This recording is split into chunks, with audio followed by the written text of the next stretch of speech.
یہی وجہ ہے اقبال نے کہا تھا وقت فرصت ہے کہاں، کام ابھی باقی ہے، نور توحید کا اتمام ابھی باقی ہے۔ لیکن ساتھ ہی خوشخبری بھی دی تھی، یہ چمن معمور ہوگا نغمہ توحید سے، آئے گا وہ دور، یہ چمن معمور ہوگا نغمہ توحید سے، لازماً آ کر رہے گا۔ لہذا اب اس کے درمیان جو یہ فصل ہے اس کو سوچئے۔ لیکن میں اس سے پہلے ذرا وہ حدیثیں کہ جن میں حضور کی سری پیشن گوئیاں آئی ہیں بڑی تیزی کے ساتھ آپ کو سنا دینا چاہتا ہوں، اور اس کی وجہ کیا ہے۔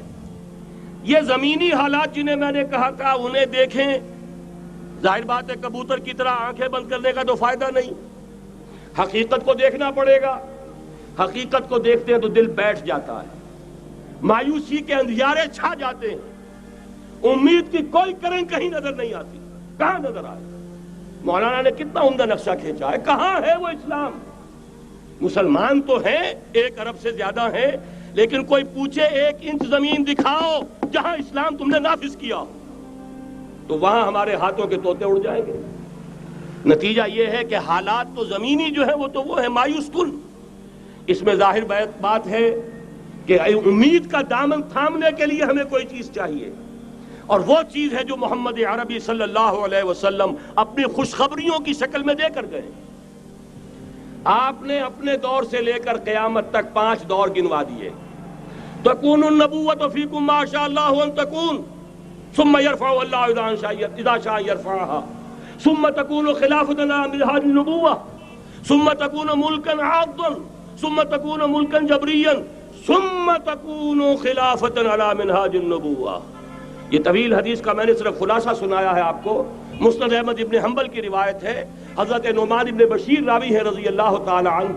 پہلا دور دور نبوت، دوسرا دور دور خلافت علی منہاج النبوۃ، نبوت کے نقش قدم پر خلافت جسے ہم خلافت راشدہ کہتے ہیں۔ تیسرا دور مسلمانوں کی حکومتیں، لیکن وہ ملوکیت کا دور، ملکن عاضن، اور ان میں ظاہر بات ہے کہ عاضن بھی تھی، جہاں ان میں خوبیاں تھیں وہاں برائیاں بھی تھیں۔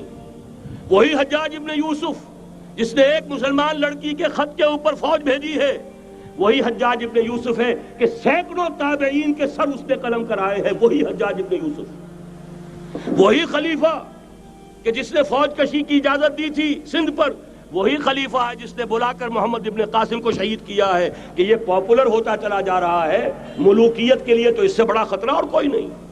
اس لیے کہ سندھ کے ہندوؤں نے ان کے بت بنا لیے تھے۔ یہ نوجوان در جوانی توبہ کردن شیوائے پیغمبریس، یہ نوجوان اور اتنا نیک اور پارسا ان کے بت بنا کر مندروں میں رکھ دیے گئے۔ اندیشہ ہو گیا کہ یہ تو پاپولر ہو گیا تو ہمارے خلاف بغاوت کر دے گا، بلا کر شہید کر دیا گیا۔ بہرحال تیسرا دور تھا وہ ملکن عاضن، کچ کھنی ملوکیت۔ چوتھا دور تھا ملکن جبرین، غلامی کی ملوکیت۔ پہلے کم سے کم بادشاہ مسلمان نام کے تو تھے، اب تو ہم ملکہ برطانیہ کے زیر نگیں تھے، تاج برطانیہ کے غلام تھے، کہیں ولندیزیوں کے غلام تھے، کہیں کسی اور کے غلام تھے، کہیں اطالویوں کے غلام تھے، کہیں فرانسیسیوں کے غلام تھے۔ یہ چوتھا دور نوٹ کر لیجئے، آدھا ختم ہو گیا، آدھا باقی ہے۔ براہ راست غلامی کا دور ختم ہو گیا، لیکن ریموٹ کنٹرول والی انہی کی غلامی اب بھی چل رہی ہے۔ فیصلہ وہی ہے جو مولانا نے کہا، تسبیح یا امریکہ یا امریکہ یا امریکہ۔ وہی لوگ، وہی ذہن، وہی ان کی بود و باش، وہی ان کی معاشرت، وہی ان کی سوچ، وہی ان کے اقدار، وہی ان کے نظریات، وہی ان کی معاشیات، وہی ان کی معاشرت، ہر شے وہی ہے، صرف رنگ کا فرق ہے اور کچھ نہیں۔ نظام ابھی وہی ہے، چلانے والے بھی انہی کے پرستار ہیں، بلکہ ریموٹ کنٹرول سے وہی چلا رہے ہیں۔ وہ تو آپ کے بجٹ کا بھی فیصلہ کرتے ہیں، آپ کی الیکٹریسٹی کے ریٹس بھی معین کرتے ہیں۔ تو حال یہ ہے کہ ابھی وہ چوتھا دور ختم نہیں ہوا، فرق صرف یہ ہے کہ ڈائریکٹ کی بجائے ریموٹ کنٹرول ہے۔ لیکن حضور کی خوشخبری یہ ہے، ثم تکون خلافۃ علی منہاج النبوۃ، پھر ایک دور آئے گا خلافت علی منہاج النبوۃ کا۔ یہ محمد الرسول اللہ کی نوید ہے، وہو صادق المصدوق، وہ سچے ہیں، ان کی صداقت پر خود اللہ گواہ ہے۔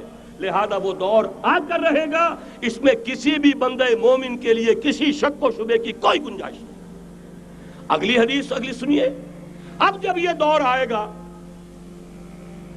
تو عالمی ہوگا، نیو ورلڈ آرڈر نہیں ہوگا، جسٹ ورلڈ آرڈر ہوگا۔ یہ نیو ورلڈ آرڈر NWO، حقیقت میں نیو ورلڈ آرڈر ہے JWO، لیکن اسی کو بدلنا ہے جسٹ ورلڈ آرڈر آف اسلام، اور وہ گلوبل ہوگا۔ دو حدیثوں کا تذکرہ کر دوں۔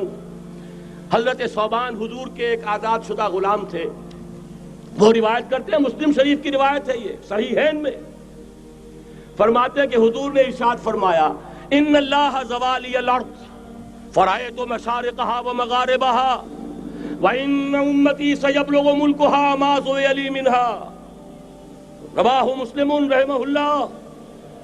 حضور فرماتے ہیں اللہ تعالیٰ نے میرے لیے پوری زمین کو لپیٹ دیا، یہاں تک کہ میں نے اس کے سارے مشرق دیکھ لیے، سارے مغرب دیکھ لیے، اور سن لو مجھ سے، ٹیک اٹ فرام می، میری امت کی حکومت ان تمام علاقوں پر قائم ہو کر رہے گی جو مجھے زمین کو لپیٹ کر اور سکیڑ کر دکھا دیے گئے۔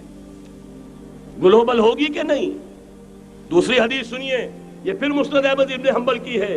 حضرت مقداد ابن الاسود رضی اللہ تعالی عنہ فرماتے ہیں، حضور نے فرمایا، لا يبقى على ظهر الارض بيت وبر ولا مدر الا ادخله الله كلمة الاسلام بعز عزيز وذل ذليل، اما يعزهم الله فيجعلهم من اهلها او يذلهم فيدونون لها۔ یہ ہے حدیث مسند احمد ابن حنبل کی۔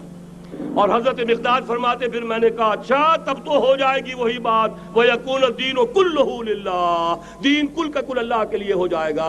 حدیث کا ترجمہ یہ ہے کہ حضور نے فرمایا،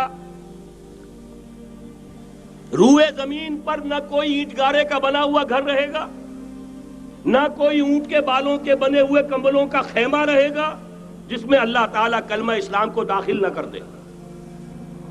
لیکن یہ داخلہ دو طریقے سے ہوگا، بعز عزیز و ذل ذلیل، یا صاحب عزت کے اعزاز کے ساتھ، یا کسی مغلوب کی مغلوبیت کے ساتھ، یعنی یا تو اللہ تعالیٰ ان کا اعزاز فرمائے گا اور وہ کلمہ اسلام کے خود قائل ہو جائیں گے۔ جب گھر والا خیمے والا اسلام لے آئے گا تو اسلام اس کے گھر میں داخل ہوگا، اس کو بھی عزت نصیب ہوگی۔ وَلِلَّهِ الْعِزَّةُ وَلِرَسُولِهِ وَلِلْمُؤْمِنِينَ، عزت تو حق ہے اللہ کا، اس کے رسول کا اور اہل ایمان کا۔ اور اگر وہ اسلام قبول نہیں کرے گا تو یؤتُ الجزیۃ عن ید وہم صاغرون، چھوٹے ہو کر رہنا پڑے گا، جزیہ دینا ہوگا، اسلام کی بالادستی قبول کرنی ہوگی۔ بتائیے اس کے بعد بھی کوئی شک ہے؟ یہ ہے آسمانی نقشہ۔